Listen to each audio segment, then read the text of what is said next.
langsung guyu Mbak Cili. Apa wis ora kelingan sumpah janjimu mong marang aku Kandas sinak sen lintang rembulan jarene tresnomu mong kanggo aku wis nganti telung ketiga nanging sliramu ora kirim warta barang saiki wis teko siap Tanjung Mas janji kowe malah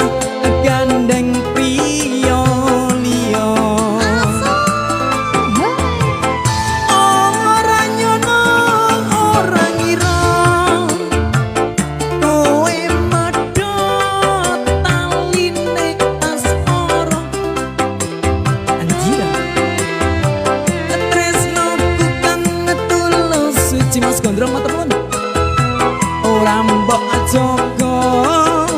malah mbok lenjani apa pancen wis nasibku butuh pisahan karo sliramu Mas Santo matur nuwun nggih. senajan apa jroning ati nanging aku ra bisa loncati Lila atiku wis lila nadyan batinku geloro-loro nanging aku ra tuwa mergo atiku wis kebacut tresno iya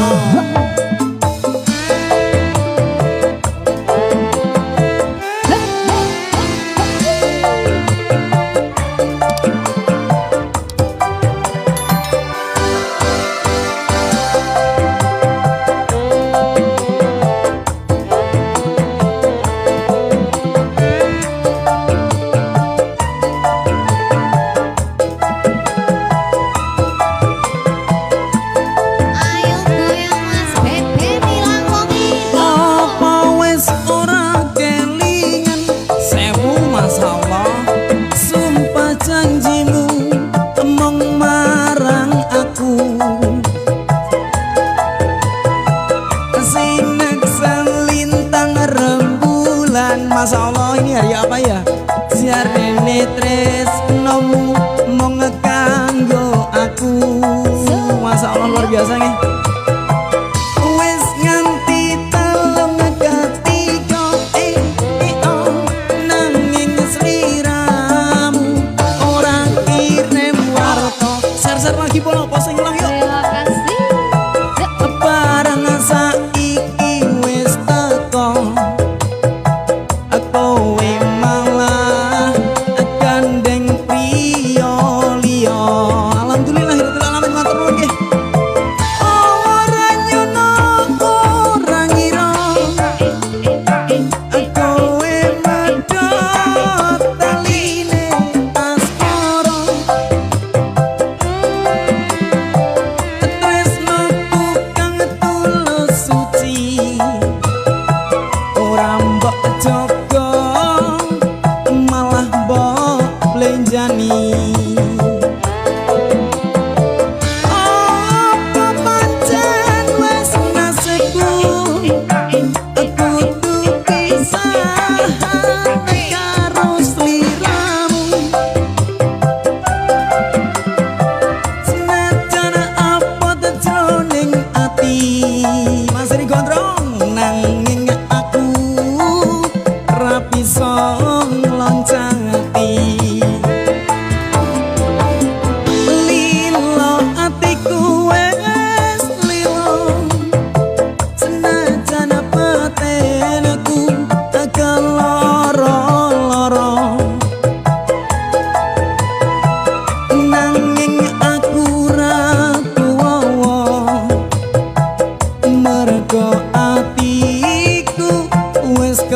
aja tresno.